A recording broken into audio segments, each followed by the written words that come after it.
Welcome to Midnight Thoughts, the podcast where I, comedian and writer Andrew Ingram, read a short story from my collection, Midnight Thoughts, to you, the listener. Thanks for tuning in. This week, I'm reading The Guardians, which is a fun little sci-fi story I wrote that takes place over the course of a very, very long time. It's about scientists, it's about life and sentience and, the future of humanity. And I love science fiction. I don't write a lot of it because, you know what? There's a lot of research and a lot of technical knowledge that goes into writing most sci-fi I enjoy. But despite my many limitations, I do think this is a pretty cool story, and I'm excited to share it with you guys. So let's get into it. This is The Guardians.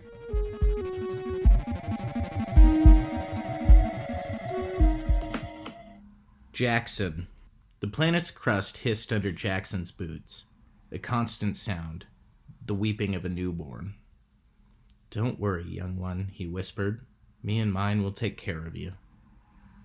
He stabbed a flag-tipped spear into the seething earth, feeling guilty. It was an archaic ritual, but important. The flag, emblazoned with only a single simple leaf, would burn up in moments. The pole would boil away soon after, but the recordings taken by his suit would be sent to all the proper authorities, validating his claim on the new planet. Our claim, he mentally corrected himself, as he turned back towards his shuttle where Atimbe and Alvarez waited. Jameson, Balzac, and Wong orbited in the Michelin, already hard at work gathering data. Jackson wished he were with them, wished he were doing the work of his lifetime instead of observing the inane formalities of humanity that brought him to the surface. He took 3 steps and hauled himself back up the ladder into the belly of the craft. 6 steps total, Jackson thought, and accounted it 6 too many. Never again. Not for me, not for mine. Once he'd strapped into his crash harness, Jackson keyed his suit's comms and said, "I'm in." Atimbe initiated the craft's light foils, and it silently rose from the planet's hot surface, leaving only a burning flag behind. Alvarez 438 woke to the blaring of warning sirens. Today was the day. Glancing at the table next to her bed, she saw she did not have time for a shower. So she popped a tab of teeth cleaner and chewed as she dragged a brush through her hair, then shrugged into her coveralls and was out of her cabin within 90 seconds of waking. In another 60, she was on the view deck with the rest of the crew. Jackson 440 and Atimbe 502 sat on a bench speaking in serious tones. Ancient Wong 287, nearly 400 years old, leaned on Wong 475 for support, right up next to the viewport that stretched across the length of the view deck. Also pressed up against the glass on the other side of the room stood Jameson 429, with a gaggle of children ranging from age 5 to 13. Alvarez could see the faces of her crewmates in each one. Jameson smiled and winked when he saw her, then turned his attention back to a young Atimbe tugging on his sleeve. "Did I miss it?" Alvarez turned to see Balzac 432 shrugging into his coveralls as he stepped onto the view deck. "Obviously not," she said, gesturing towards the viewport. "Oh, well, that's a relief," Balzac said, stopping to stand next to her. "How are you late? You literally sleep 20 meters from the view deck," Alvarez said, ignoring the fact that she had also only made it by the skin of her teeth. "Shh," Balzac said, motioning towards the viewport. The sight was breathtaking, Alvarez had to admit. A meteor hurled towards the planet's surface, just a few thousand miles outside the atmosphere. It was massive, as large as the planet's southern continent, made of iron and lead. Breathtaking and terrifying. "How far will this set us back?" Alvarez asked Balzac, without taking her eyes off the apocalyptic view. "Oh, there's no real way to tell," he said. "Earth went through this a few times. In fact, there's some conjecture that without an event or two like this, we'd never complete our mission. It's hard to believe this isn't the end of it." Balzac found her hand and gave it a squeeze. "Oh no, Al. We're in this for the long haul." Alvarez found the contact strange at first, but as the tip of the asteroid began to glow red against the planet's atmosphere, she squeezed back fiercely. She did not let go for a long time. Otembe 7536 banked his P-847 Tuskegee to avoid a barrage of laser fire. Target locked another drone. They can't even send humans to get what they want anymore, he thought, before vaporizing the drone with a barrage of his own. This is why they always fail. Otembe 7536 was a good pilot. All Otembes were good pilots. And these days, with the disillusionment of the United Human Authority, so many more Otembes were needed to protect the planet from opportunistic pirates and warlords bent on reunifying humanity. Instinctively, Otembe knew his wingman, Otembe 7537, needed assistance, and pointed the nose of his craft planetward before his comms crackled with, "Need a little help here." 3 drones dogged Otembe 7537's ship, spraying laser fire and smart missiles at the nimble little craft.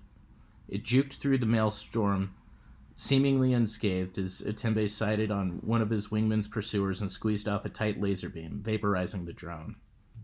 He made short work of the second as well, but as he zeroed in on the third, he heard a curse over the comms. "I'm hit, brother." Otembe launched a missile at the final drone before turning to a list of his wingman's damage on his heads-up display. Port thrusters destroyed, aft thrusters misfiring, hull integrity compromised.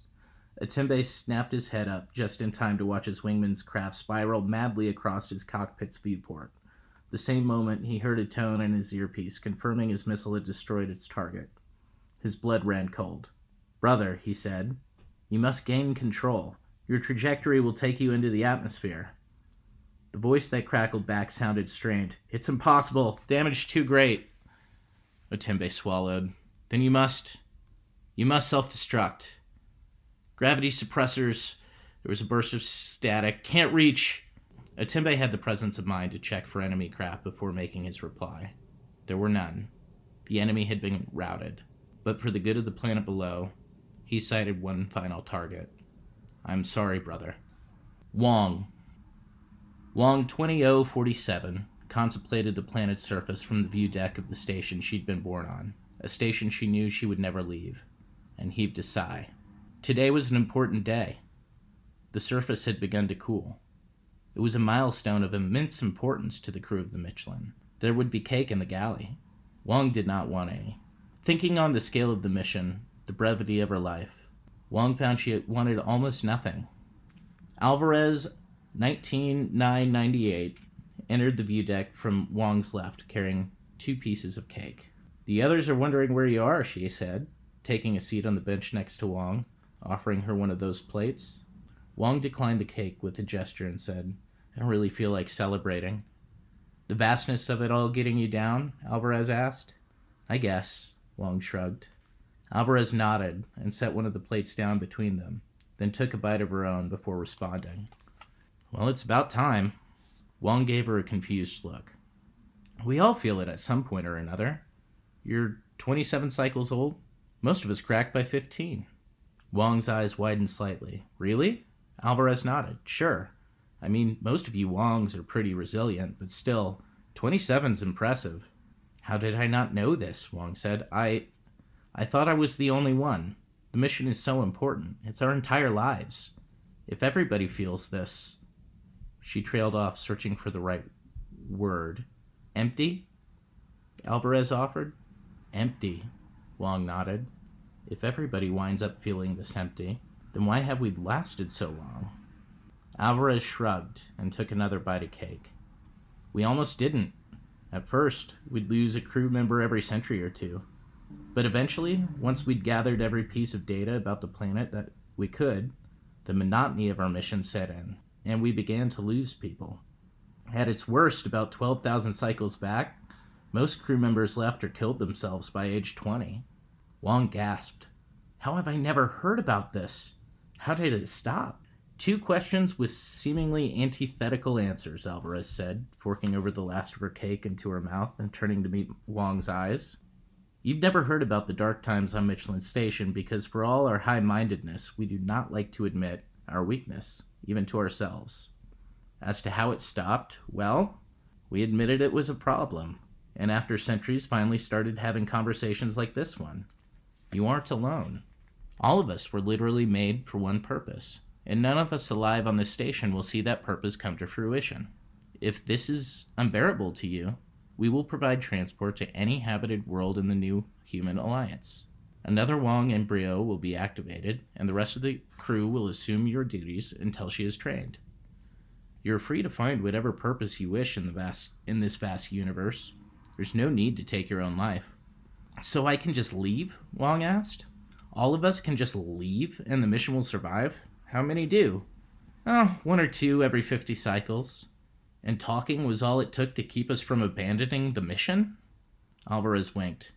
Well, that and about 80 cycles of war after the human authority collapsed. We didn't really have a unifying history before that, other than the mission, obviously. Humans need stories, and stories need conflict. Our ancestors did a pretty good job of building a narrative that unites us. Good old manipulation, then, Wong said a little bleakly. For all we talk about being better than the rest of humanity, we really aren't any different, are we? Alvarez chuckled. Probably not. But the only real question that matters is, do you think our mission is better than the other designs of mankind? Wong didn't answer, but turned back to the viewport and gazed down at the planet for a long moment. Then she picked up the plate beside her and took a bite of cake. Jameson 57, 683, 732, found the whole debate rather bored him, and he idly wondered if that made him crazy. There is no reason to say, Balzac 67, 452, 087 said. There is nothing to protect the planet against anymore.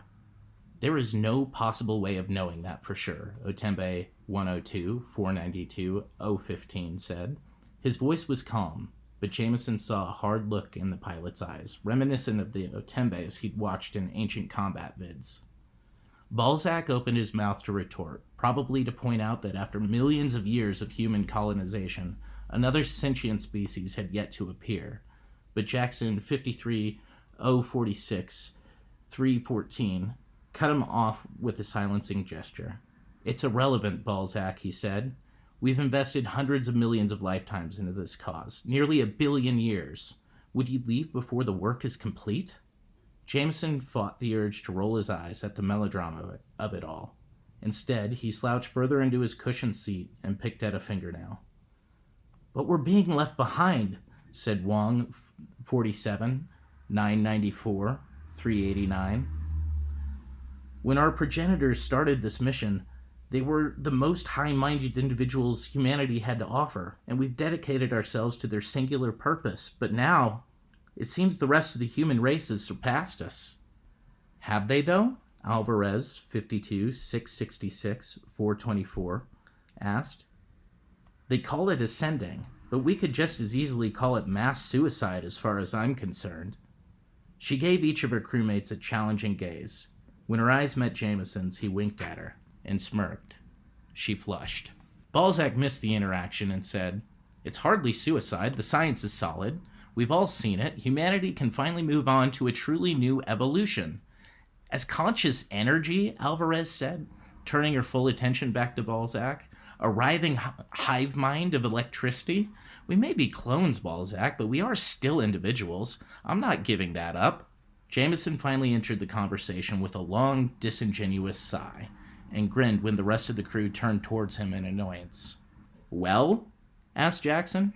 You're all bickering like a bunch of old earthers. This is important, Jameson, Wong said. If you say so, Jameson shrugged, but it hardly changes anything. Why do we let Jamesons in on decision-making meetings again? Balzac asked. Court jesters don't exist to make important decisions. Jameson considered answering while in a handstand just to tweak Balzac's nose, but thought better of it. Court jesters, if that's what I am, exist to tell the nobles, he gestured around the table, when they're being silly gets. Balzac, you're being a silly get. Balzac sputtered, but before he could say anything, Jameson continued, his voice more serious. Nothing has changed. If you want to go join the rest of the species as a big ball of gas or whatever, then go. If you want to stay, then stay. We've always been free to leave or not. We'll just crack open another embryo and give them the same choice when they come of age. The work gets done, and Balzac gets to join the great big orgy in the sky. Balzac looked angry, about to speak, then paused, his expression becoming thoughtful. I was being a silly git, wasn't I? He said. Jameson winked. Y'all were. But for the record, I'm staying put. The great big orgy in the sky couldn't handle my great big Balzac. Balzac, 228, 521, 350, felt a pang of nervousness in his gut as the craft broke atmosphere and silently landed. The mission was nearly complete. The crew of the Michelin had prepared for this moment for eons. Debated, pontificated, written dissertations and treatises. The brightest minds of human history argued for billions of years about this very moment. But as the craft's hatch opened, revealing a crowd of beings so very like humans, waiting in anticipation and fear for beings from space to descend from their heavenly vehicle and dispense the knowledge of the universe, Balzac realized he had no idea what he was going to say.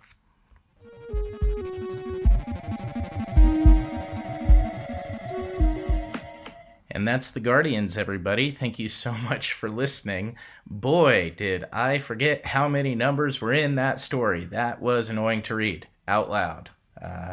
But if you read it on the page, you just kind of gloss over that. Speaking of which, you should buy the book on Amazon. It's called Midnight Thoughts. I think you'll like it. If you listen to that whole thing, you're like, that was pretty good. Buy my book. Or don't. You could always just rate and review this podcast. 5 stars, please. And give me a follow on Instagram. Why not? Andrew Ingram 88. That'd be a kind thing to do. Make me feel good about myself.